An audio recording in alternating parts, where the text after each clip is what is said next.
So, one of my goals has happened, aka interviewing Bundun. Honestly, thanks everyone who helped and supported me in doing this. But yeah, one day after asking a couple times, one of my pals on Discord, Salt, shout out to them, said that he'd be cool with doing it that day. And my mind immediately went, It is good day to be not dead. so yeah, I don't want to keep you waiting, here's the interview. So the first question I want to start off with, for me, I was doing these in segments. So I want to start with like the newest stuff, the Chicken Burger SMP. So like with it, do you have any like major plans you're planning on doing? Um, Besides the video that I literally just posted, not really. um, I think it's just like cool to try a Minecraft SMP because I didn't even know what a Minecraft SMP was until like I knew of Dream and I knew kind of like what it was, but not actually what it entailed. So Yeah. no plans yet. Just hang out with people and have fun. That's the main thing. Yeah, I think that's probably the best way to do it. Yeah. I was also wondering, do you think that any more people will be added to it like anytime soon, or do you think that's gonna be like months, or maybe not even never? Hard to say. I'm not too sure. As of right now, I'm not too sure. I don't think we're against of having anyone added. We just haven't discussed it yet, and right now we're just still trying to figure it all out. Like, we're still trying to make content around it and seeing what works and what's fun to do with everybody.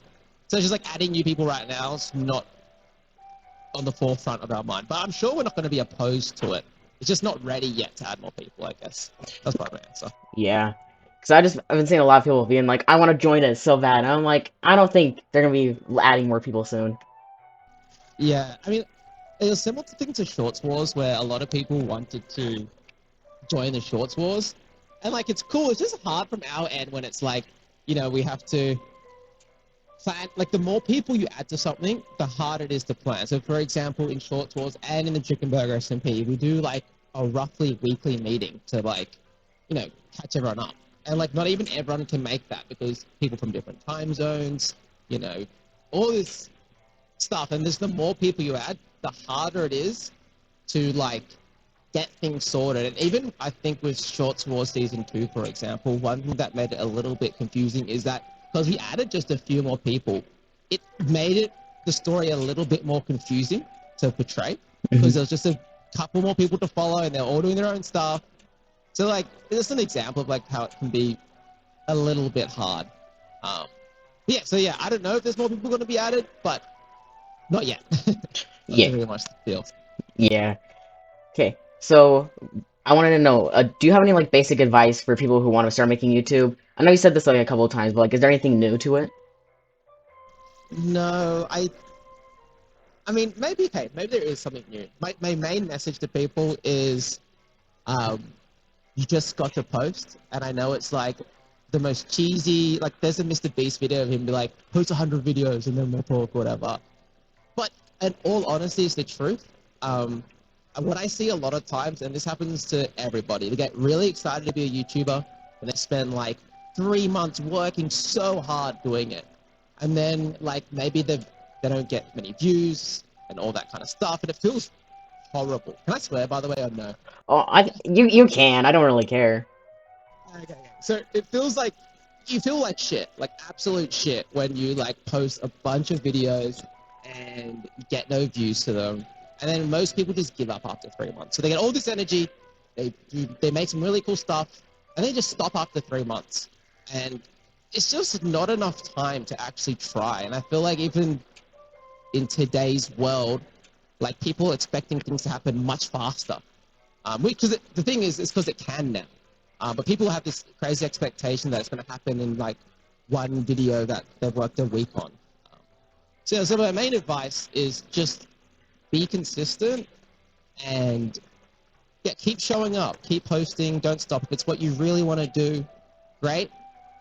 But if it's, and I think as well, like you'll find out in the journey of just posting if you actually want to be it. Because honestly, while it does sound cool being a YouTuber, kind of working for yourself and making creative videos, there's a lot of hard stuff to it. You're in the public eye.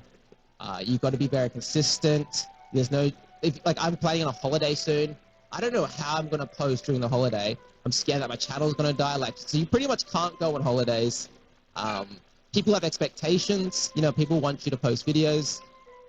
It's super stressful. Obviously, it's not the hardest job in the world, but um, yeah, I think just the posting is the best strat because you can try out the job, see if you like it, see if you really do enjoy it, not just the idea of it, and then yeah, just be consistent if you do like it and don't stop.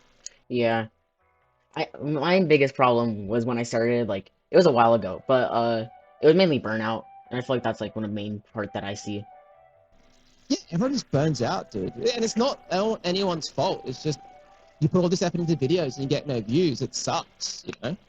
Um, but I genuinely believe if you have to have a combination of being able to tank that and like just keep pushing forward, but also at the same time like be very objective and truthful with yourself. So like if a video does flop, rather than blaming the algorithm, like, well, what did I do wrong? How can I improve next time?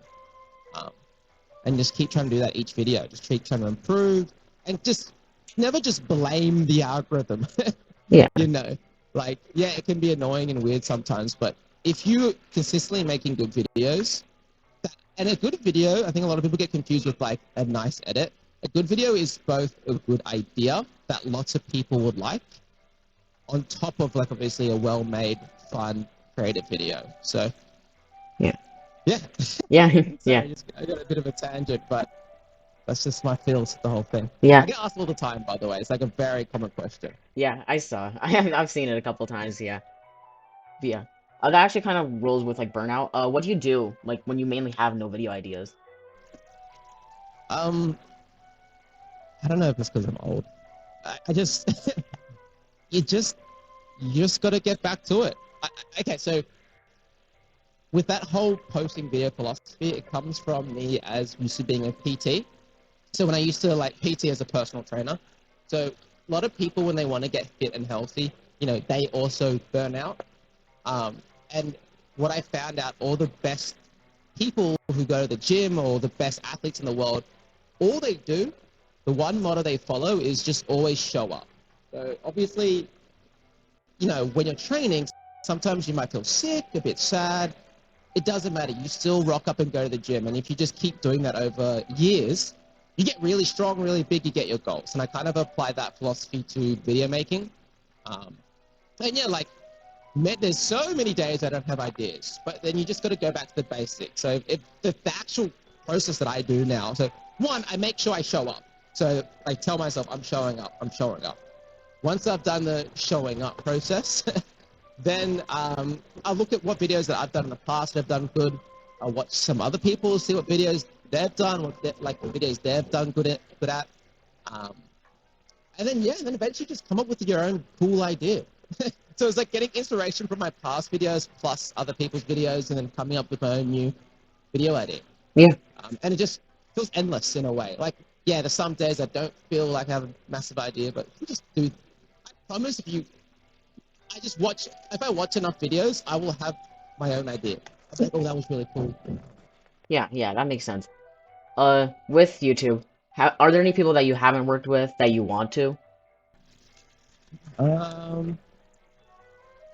Yes, but I want to keep it a secret. Okay. I don't have anyone like Mr. Beast or anything, but ideally, to be more broad about it, it'd be cool. I want to try to collab with pretty much all the shorts creators from every like little genre and niche. So like for example, I think it would be cool if I did like a video with like a Law by Mike, and then into some like random cooking channel, Yeah. like creator. Like I want to collab with just people from all kinds of areas. Um, I just think that's fun. Yeah, I'd say so. So, Okay. So like, because you're doing a lot of streaming recently, are there any certain games you want to start streaming on your channel? I think I find it kind of hard to figure that out because I want to stream. One thing is there's like games I want to play, and then there's games that people want to watch. So Yeah. I'm just trying to find the balance between both, to be honest. So nothing on top of my head right now.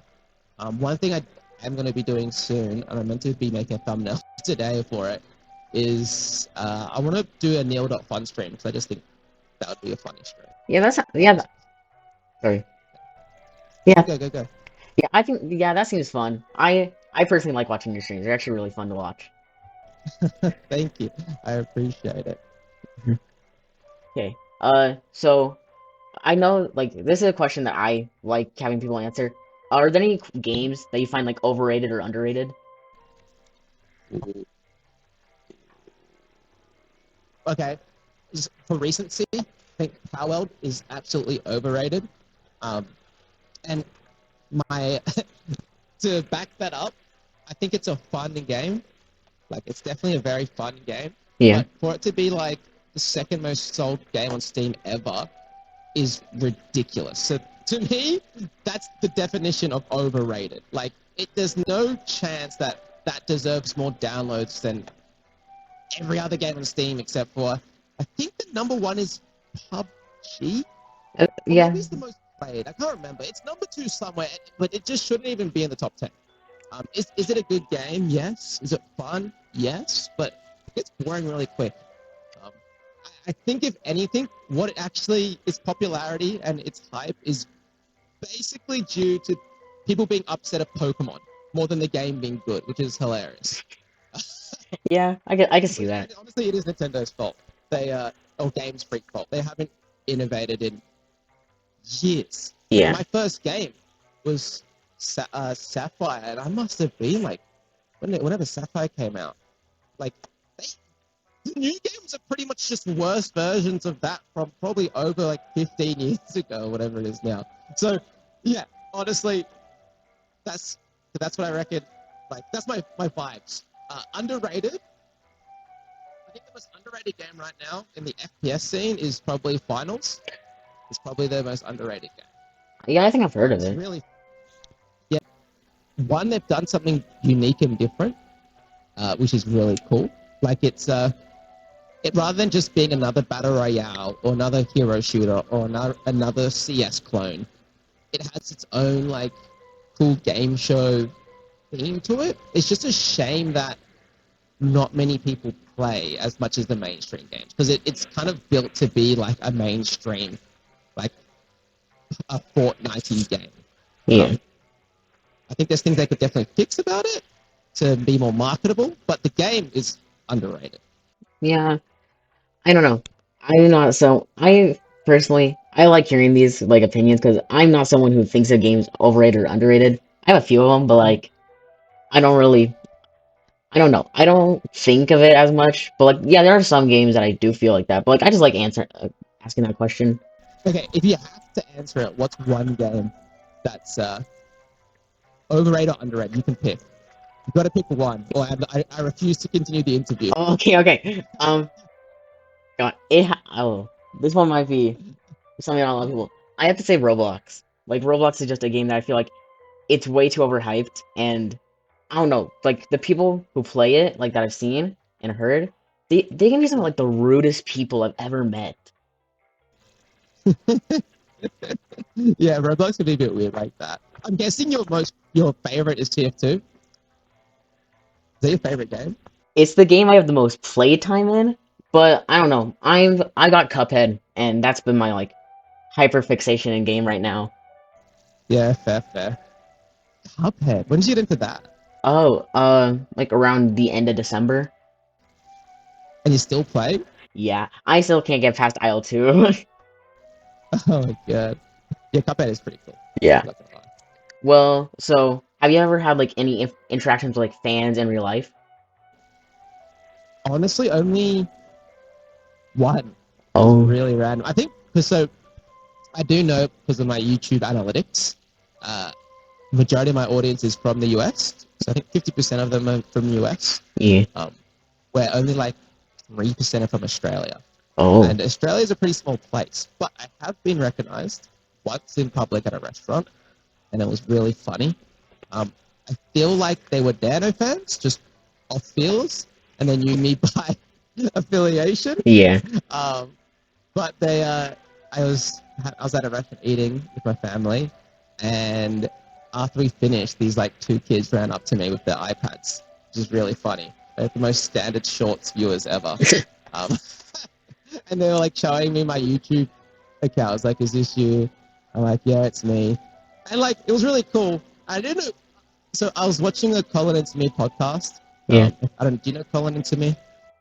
Yeah, I think so, yeah. Yeah, shout out to Colin Into Me.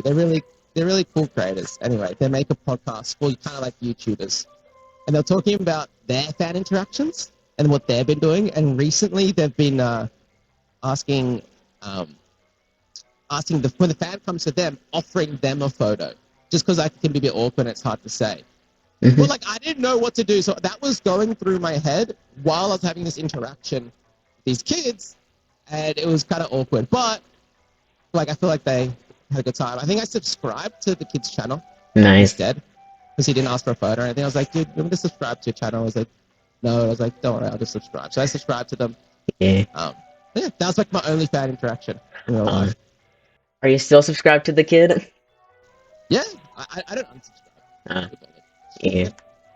Makes If I sense. subscribe to you, you'll permanently subscribe. Yeah. So, and I think for my last question, who's like your biggest inspiration with YouTube? There's just so many, man. It's so hard. I mean, it ranges from like a basic Mr. Beast and a Ryan Trahan Yeah. to even just like my friends like Dano, Johnny, Pear, Failure. All those guys are really interesting and cool, and I learn stuff. Sam Butcher's a big one for me too. My content is obviously very inspired from Sam Butcher. I try to put my own twist on it, but it's. I see Sam Butcher as the Simpsons of shorts, where he's done literally everything, and it's almost impossible to have your own idea. There's been so many times where I'm like, oh, I have this really good idea, and then I literally type the idea in and Sam Butcher in the search bar, and he'll come up. But definitely big inspiration for me. What else? To me, so they're my main YouTubers, I guess, like my friends, and then Sam Butcher, Brian Trahan, Mr. Beast, and many more. I mean, I'll randomly stumble upon a YouTube video and like, this creator is awesome. I love everything they do. It's just so many. But of recent, I've been trying to look more into like movies and TV shows for inspirations. Yeah. That's been really cool. And like, even just like musicians, like, I think as I've now started to get like semi more popular and more fans and more interactions, not that I can relate heavily to celebrities or anything, but like seeing their like rise and then trying to learn from that and replicate it is kind of my motivation. Yeah, I can. Yeah. So I think that's all the questions I have. But yeah, dude, thank you so much for letting me do this. No, that's okay. Yeah. If you want, like, yeah, I'm happy to answer more questions if you have anything else. But if you want to leave it there. So yeah, honestly, thank you to Bundun for letting me interview him, especially as my first one, and to everyone who helped and supported this. So yeah, that was my interview with Bundun. I hope to see you later.